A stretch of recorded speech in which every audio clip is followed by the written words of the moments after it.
आज हम लोग ग्राहम्स लॉ से रिलेटेड क्वेश्चंस करेंगे। तो देखिए examples of Graham's law, examples of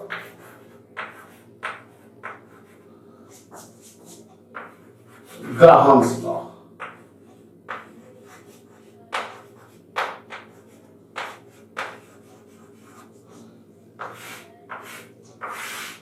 Graham's law के एग्जांपल करेंगे।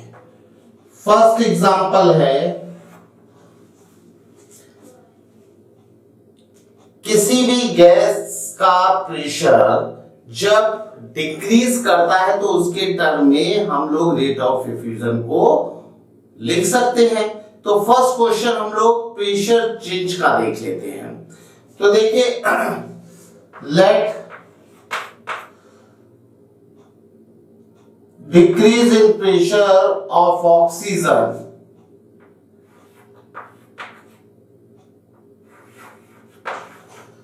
decrease in pressure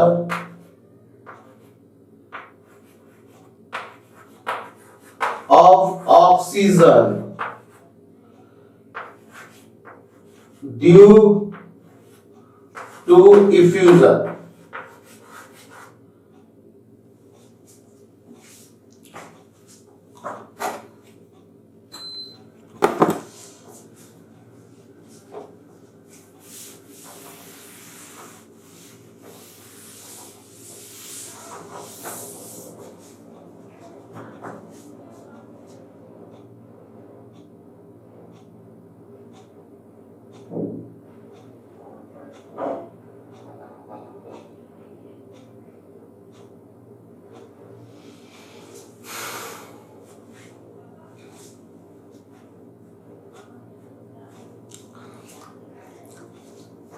आज हम लोग क्वेश्चंस करेंगे ग्राहम्स लॉ के और डाल्टन्स लॉ के, ठीक है ना।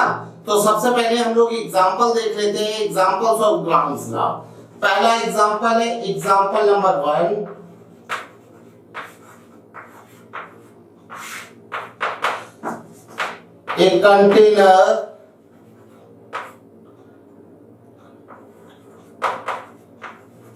a container contains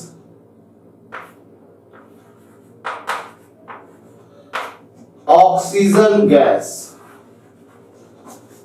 at 1000 mm pressure।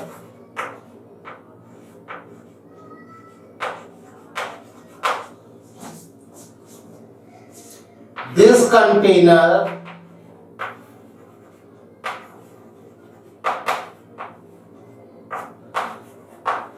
has a small orifice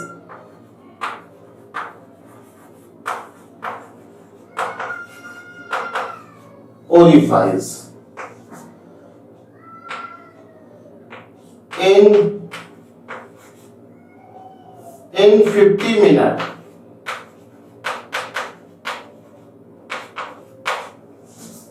pressure of oxygen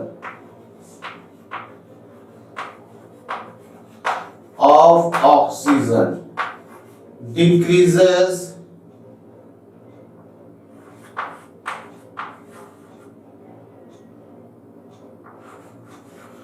up to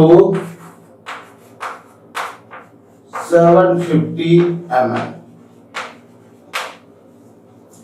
If another gas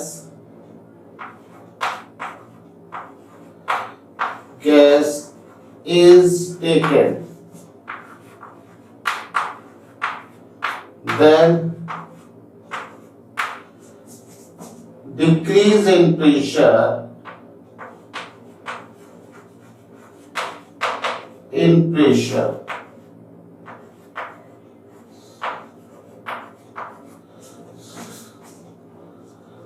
decrease in pressure 1000 mm to 750 mm।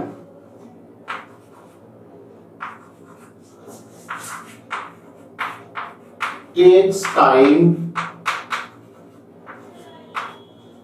100 minute. Find GMM of this gas।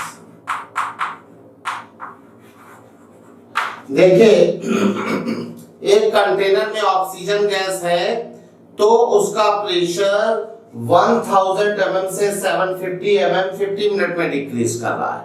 उसी container में अगर हमने एक दूसरी gas ले ली है तो उसका प्रेशर 1000 mm से 750 mm होने में 100 मिनट लगते हैं। तो आपको दूसरी गैस का GMM बताना है। तो हम लोग यहां पर ग्राहम्स लॉ अप्लाई करेंगे for oxygen gas, for O2 gas. O2 gas के लिए रेट ऑफ इफ्यूजन क्या हो जाएगा? रेट ऑफ इफ्यूजन होगा change in pressure, decrease in pressure. तो डिक्रीज इन प्रेशर कितना है? 1000 माइनस 750 अपॉन टाइम है 50 मिनट। ठीक है ना? तो ये आ जाएगा 250 अपॉन 50 मतलब 5 mm पर मिनट। इतना प्रेशर डिक्रीज, रेट को हमने decrease in pressure per unit time के टर्म में डिफाइन कर दिया। अब जो दूसरी गैस होगी for another gas, another gas के लिए बेटा रेट क्या हो जाएगा? रेट ऑफ गैस हो जाएगा change in pressure 1000 minus 750 upon 100। ये आ जाएगा 2.5 mm पर मिनट। ठीक है, बाय ग्राहम्स लॉ।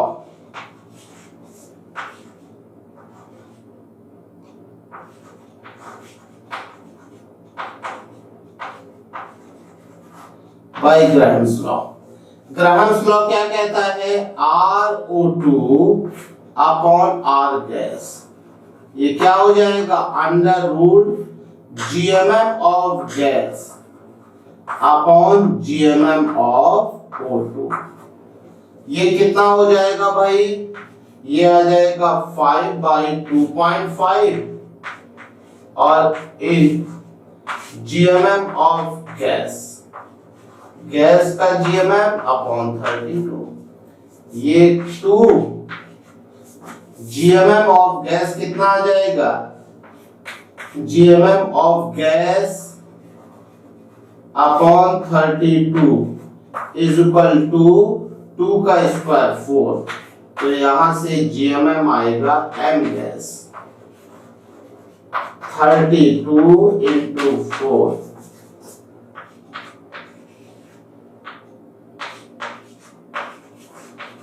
120।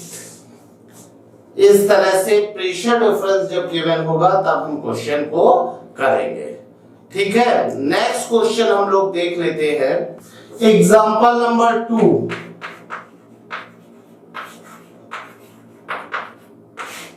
देखिए एग्जांपल नंबर 2 में एक ये 2 मीटर लॉन्ग एक ट्यूब है।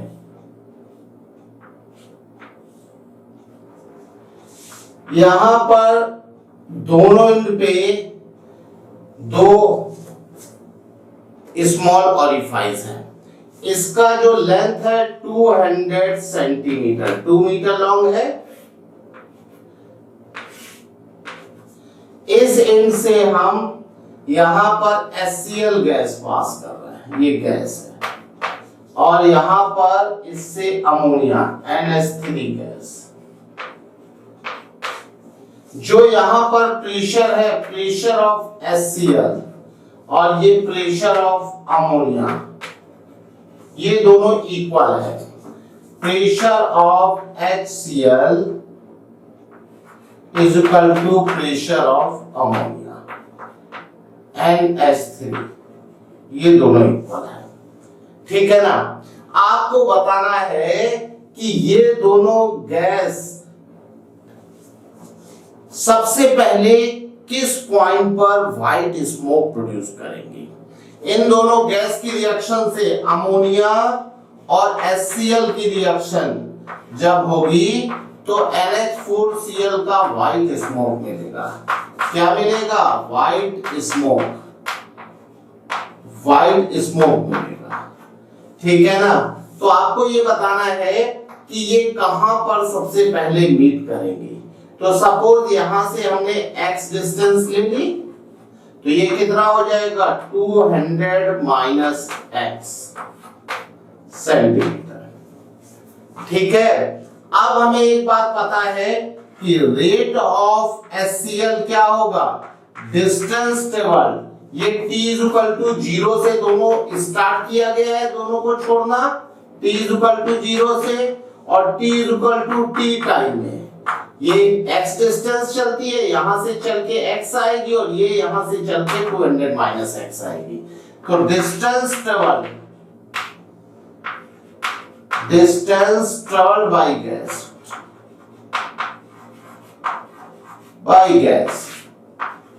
by HCl gas upon time taken। ठीक है ना? ये क्या हो जाएगा? x/t सेंटीमीटर पर सेकेंड। और for ammonia gas, ammonia gas के लिए क्या होगा? इसका जो रेट होगा अमोनिया का, वो अमोनिया की डिस्टेंस ट्रेवल कितनी होगी? 200 minus x upon t। Same time में 0 से इसने स्टार्ट किया, 0 से इसने स्टार्ट किया, t=t टाइम पर ये यहाँ पर मीट कर रही। सबसे पहले यहाँ व्हाइट स्मोक बन रहा है, तो सेम टाइम पर इसने x डिस्टेंस चली, इसका रेट हो गया x/t, उसने 200 माइनस x/t सेंटीमीटर पर सेकेंड। अब हम लोग ग्राहम्स लॉ लगा देंगे, by Graham's law.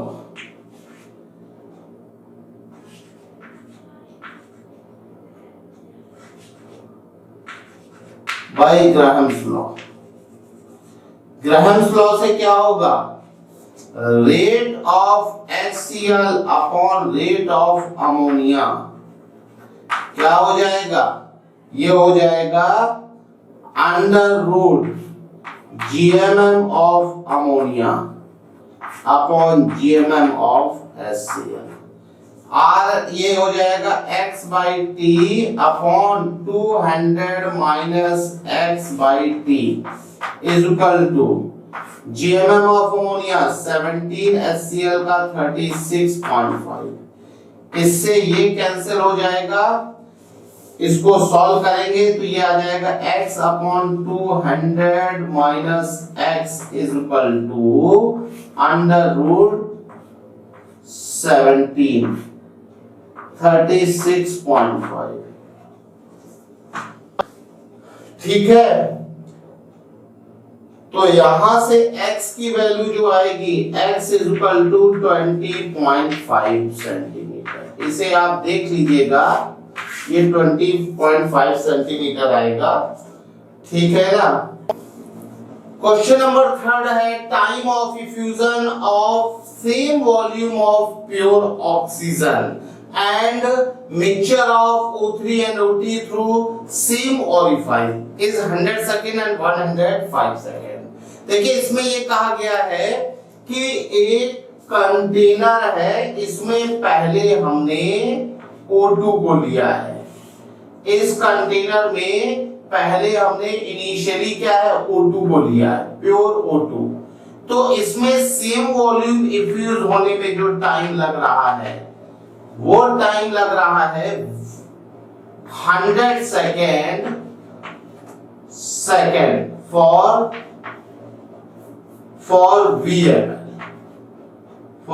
VmL effusion.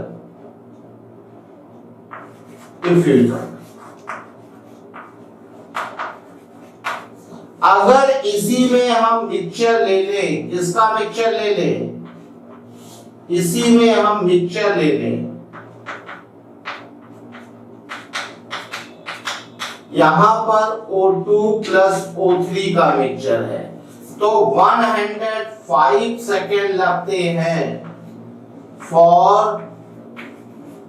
VmL effusion है।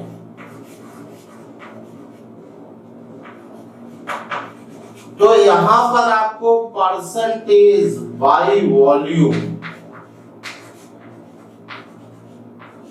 ऑफ O3 बताना है कितना होगा। ठीक है ना। तो हम लोग ले लेते हैं let volume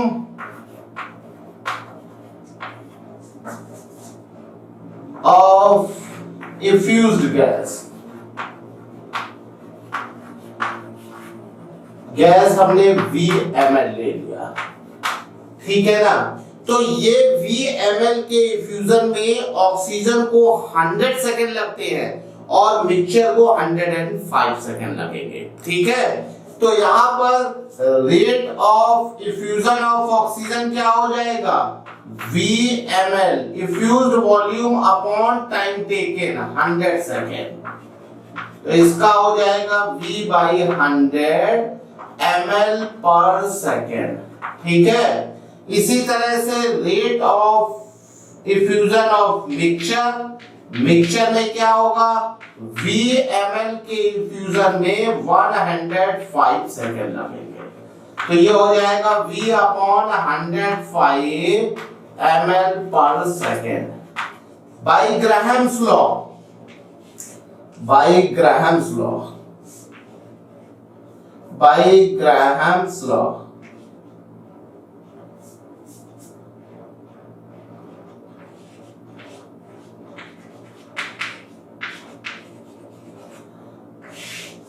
rate of O2 upon rate of mixture क्या हो जाएगा, GMM ऑफ मिक्सचर, मिक्सचर का GMM अपॉन ऑक्सीजन का GMM।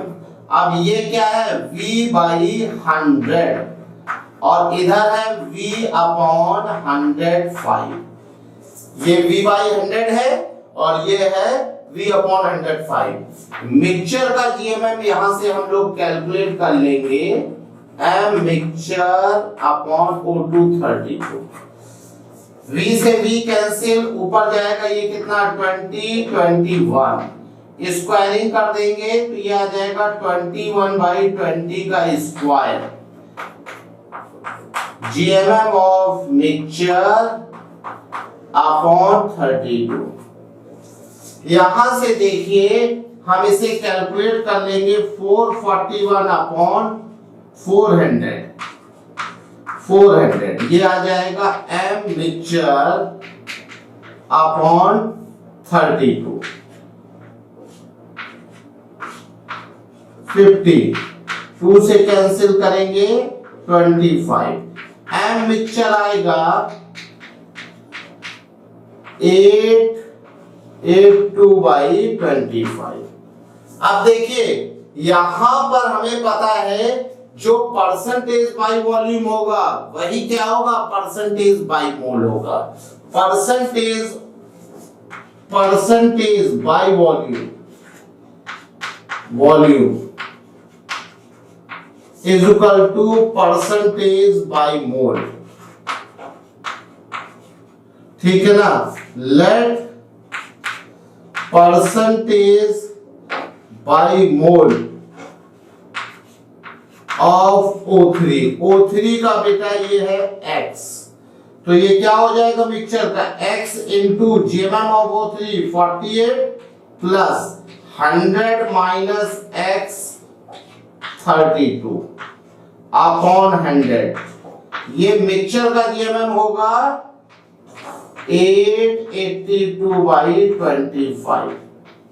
ये देखिए अगर percentage by mole of O3 X है, इसका मतलब 100 मोल जब मिक्सचर होगा तो X मोल O3 का होगा और 100 माइनस X मोल O2 का होगा।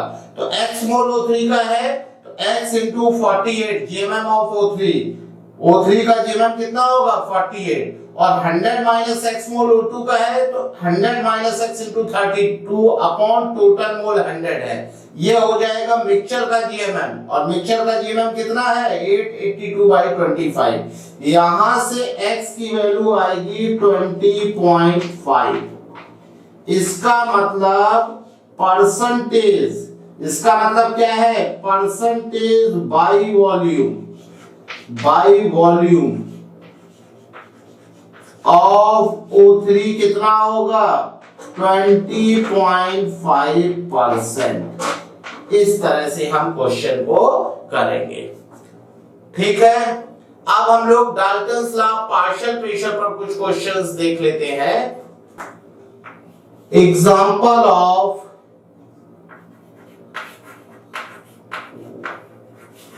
Dalton's law partial pressure.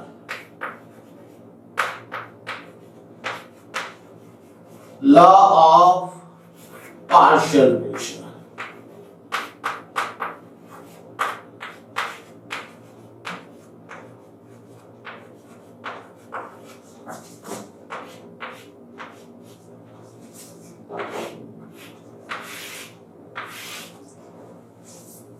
देखिए एग्जांपल 1 है, when 2 gram of gaseous substance A is taken into an initially evacuated flask।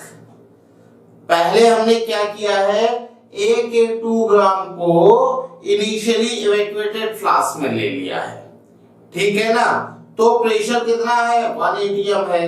जब उसी फ्लास्क में उसी टेम्परेचर पर हमने 3 ग्राम कोई दूसरी गैस ऐड की तो प्रेशर, टोटल प्रेशर कितना हो गया, 1.5 atm। तो आपको GMM ऑफ A और B का रेशियो बताना है। तो देखिए इनिशियली क्या था, फ्लास्क में केवल गैस A थी, इसका वॉल्यूम V है V लीटर, और मान लीजिए टेम्परेचर T केल्विन है। तो इनिशियली हमने इसमें क्या लिया है, इनिशियली हमने A को इंट्रोड्यूस किया है। तो यहां पर जो इनिशियल प्रेशर है वो क्या है, PA है।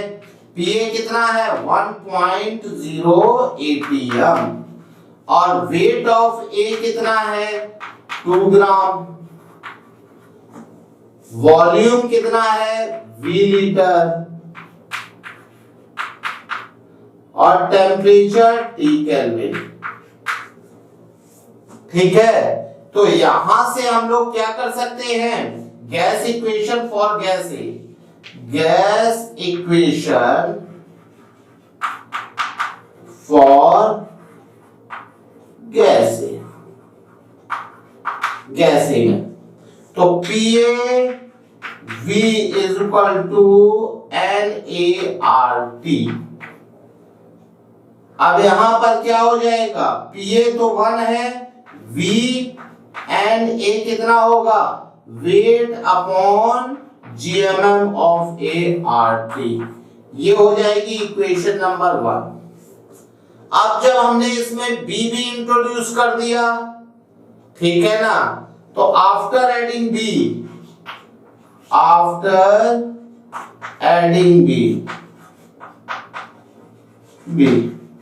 जब हमने B ऐड कर दिया तो P टोटल कितना है, 1.5 atm। तो यहां पर P टोटल क्या होगा, PA plus PB, 1.5 atm। PA हमारा 1 दिया गया है, तो यहां से PB कितना आ जाएगा, 1.5 माइनस PA, मतलब ये आ जाएगा 1.5 माइनस 1, 0.5 atm। अब हम लोग यहां पर B के लिए गैस इक्वेशन लगा देंगे, फॉर गैस B।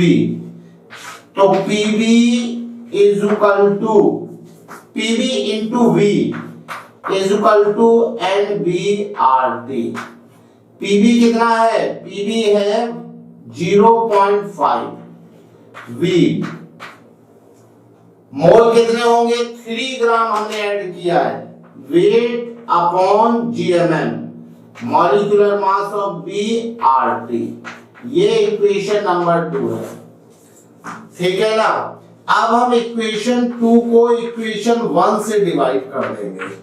जब डिवाइड करेंगे तो 0.5 V अपॉन V क्या आ जाएगा, 3/mb RT और अपॉन 2/ma RT। RT से RT कैंसिल, V से V कैंसिल, ये MA ऊपर जाएगा, MB नीचे आएगा, ये 1/2 इज इक्वल टू कितना हो जाएगा 3ma अपॉन 2mb। 2 से 2 कैंसिल हो जाएगा, ma अपॉन mb का रेशियो कितना आ जाएगा 1/3। इसका मतलब GMM of A is two GMM of B is equal to 1/3 होगा। 1:3 लिख सकते हैं, 1:3। यही हमें फाइंड आउट करना था गैस A और B के ग्राम मॉलिक्यूलर मास का रेशियो। ठीक है, नेक्स्ट क्वेश्चन देख लेते हैं। देखिए भाई क्वेश्चन नंबर 2। क्वेश्चन नंबर 2 में कहा है volume of A mass of dry nitrogen is 250 ml at 17 degree centigrade and 750 mm pressure. What will be the volume of this gas maintained over water at 27 degree centigrade and 750 mm? Aqueous tension is this. तो पहले तो हम बात समझ लेते हैं कि aqueous tension क्या होता है, तो उसके बाद इस क्वेश्चन को करेंगे तभी ये समझ में आएगा। तो देखिए एक्वस टेंशन क्या होता है। एक्वस टेंशन, देखिए एक्वस टेंशन क्या होता है। एक्वस टेंशन होता है pressure of water vapour present in surrounding. ठीक है ना। होता क्या है बेटा, जब भी हम गैस को कलेक्ट करते हैं तो वाटर डिस्प्लेसमेंट मेथड से कलेक्ट करते हैं। ठीक है, तो जैसे मान लीजिए हम किसी प्रोसेस से नाइट्रोजन को प्रिपेयर कर रहे हैं, कोई भी प्रोसेस है नाइट्रोजन के प्रिपरेशन का, और यहां पर हम नाइट्रोजन को कलेक्ट कर रहे हैं। तो नाइट्रोजन को जो कलेक्ट करेंगे वो हम वाटर डिस्प्लेसमेंट मेथड से कलेक्ट करेंगे। ठीक है ना। यहां पर नाइट्रोजन को हम कलेक्ट कर रहे हैं, यहां पर देखिए यहां पर अमोनियम नाइट्राइड की हम हीटिंग कर रहे हैं। इसमें मिक्सचर है सोडियम नाइट्राइड और अमोनियम क्लोराइड का NH4Cl का। तो इससे क्या है, इससे नाइट्रोजन बन रही होगी, इसको हम हीट कर रहे होंगे, तो यहां पर क्या होगा नाइट्रोजन बन रही होगी, इसकी हम हीटिंग कर रहे हैं। इसकी हीटिंग से नाइट्रोजन बन रहा है। यहां पर हमने इसको होल्ड करने के लिए एक स्टैंड लगा दिया है, ये स्टैंड पर इसको होल्ड किया है। ठीक है ना, इस स्टैंड पर हमने इसको होल्ड किया है।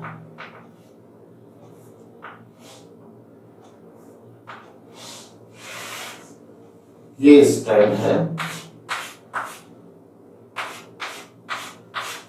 ठीक है ना, इस पर हमने इसको होल्ड किया है। तो इसमें क्या होगा, अमोनियम नाइट्रेट NH4NO2 की हीटिंग से नाइट्रोजन गैस बनती है। हीटिंग से N2 बनेगा और वाटर बनेगा, ट्वाइस H2O। लेकिन क्या है, ये एक्सप्लोजिव होता है, इसलिए इसकी जगह हम लोग क्या करते हैं, अमोनियम क्लोराइड और NaNO2 का मिक्सचर ले लेते हैं। ऐसे इसलिए लेते हैं ताकि एक्सप्लोजन ना हो। इस मिक्सचर से क्या होता है, पहले NH4NO2 बनेगा और फिर नाइट्रोजन और वाटर बनेगा। अब ये जो नाइट्रोजन है, इस नाइट्रोजन को हम वाटर डिस्प्लेसमेंट मेथड से कलेक्ट कर लेते हैं। ये जो आपका गैस है, इसको हम वाटर डिस्प्लेसमेंट मेथड से कलेक्ट कर लेते हैं। यहां पर वाटर होता है और इधर एक मेजरेबल ट्यूब होती है। इस मेजरेबल ट्यूब में प्रेशर मेजर करने के लिए इधर क्या होता है,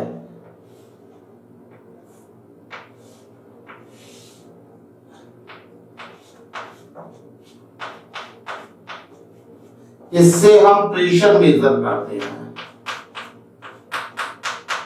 ठीक है ना।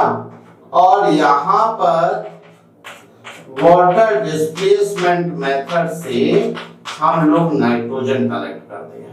यहां पर जो नाइट्रोजन है वो यहां पर कलेक्ट हो जाती है।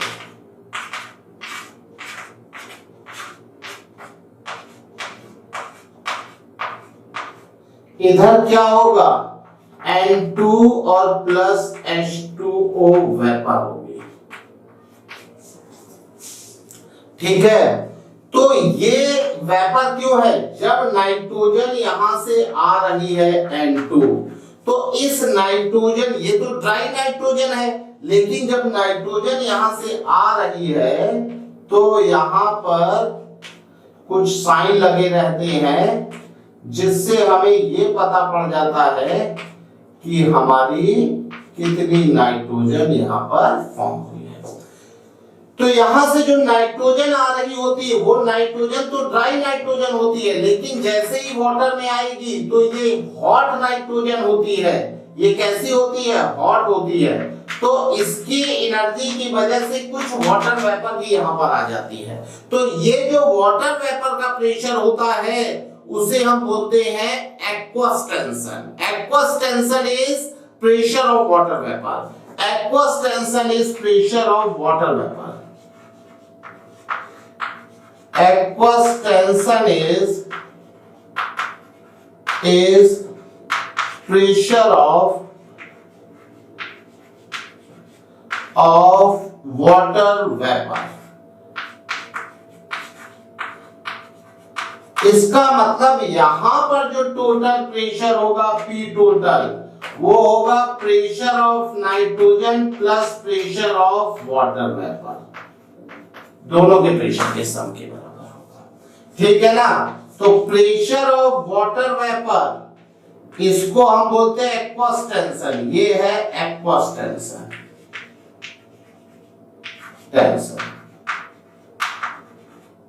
ठीक है।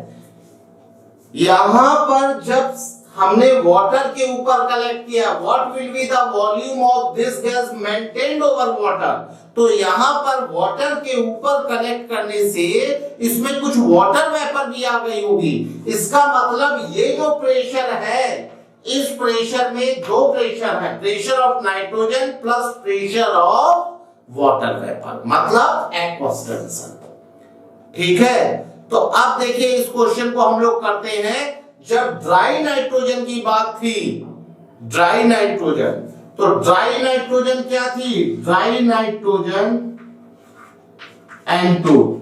ड्राई नाइट्रोजन का प्रेशर P1 कितना था, 750 mm, ठीक है ना। और वॉल्यूम कितना था, वॉल्यूम था 250 ml। टेम्परेचर कितना था, T = 17 डिग्री सेंटीग्रेड, मतलब 290 केल्विन, ठीक है ना। ओवर वाटर, तो जब वाटर के ऊपर कलेक्ट हुआ तो क्या हो जाएगा, P total = P2, P nitrogen plus P H2O vapour, ये वेपर का, ये कितना है 750। यहां पर वाटर का जो वेपर प्रेशर है वो है एक्वस टेंशन, तो P नाइट्रोजन कितना होगा, P nitrogen = 750 minus aqueous tension. ये एक्वस टेंशन होगा ना, एक्वस टेंशन, बताइए ये आ जाएगा 750 माइनस एक्वस टेंशन 26.7, 0.33 ये 0.3 और 3, 4 में से 2, 7 इतने mm। इसको हम लोग बोल देते हैं P2, ये है P2। और वॉल्यूम आपसे V2 पूछा गया है, V2 आपसे पूछा गया है। टेम्परेचर T2 कितना है? T2 है 300 केल्विन। ठीक है, अब यहां पर हम आइडियल गैस इक्वेशन लगा देते हैं। By ideal gas equation, by ideal gas equation,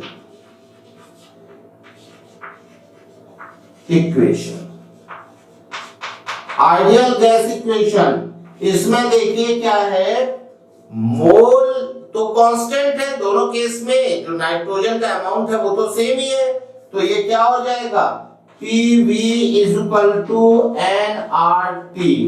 तो यहां से PV/T = कांस्टेंट, तो लॉ आपका हो जाएगा P1 V1/T1 = P2 V2/T2। ठीक है ना। इसमें आप वैल्यूज रख देंगे। P1 आपको पता है कितना है, P1 है 750, P1 है 750, V1 कितना है 250 और T1 है 290। P2 कितना आया, P2 आया 723.3 और V2 आपको निकालना है, T2 है 300। यहां से जो V2 कलेक्ट आएगा वो आ जाएगा, V2 आपका 268.1 ml। ठीक है ना, तो इसका आंसर क्या होगा, 268.1 ml। मतलब वाटर के ऊपर जब हम कलेक्ट करेंगे तो इसका वॉल्यूम क्या हो जाएगा, 268.1 ml। ठीक है, इस तरह से हम लोग Dalton's law of partial pressure के क्वेश्चन करेंगे। यहां पर Dalton's law of partial pressure का केवल ये यूज हुआ है कि जब वाटर के ऊपर कलेक्ट कर रहे हैं तो टोटल प्रेशर जो मिक्सचर है गैस का उसके सम के बराबर है। ठीक है भाई, आज के लेक्चर में इतना ही रहेगा। अगले लेक्चर में हम लोग काइनेटिक थ्योरी ऑफ गैसेस की बात करेंगे। ओके, थैंक यू बेटा।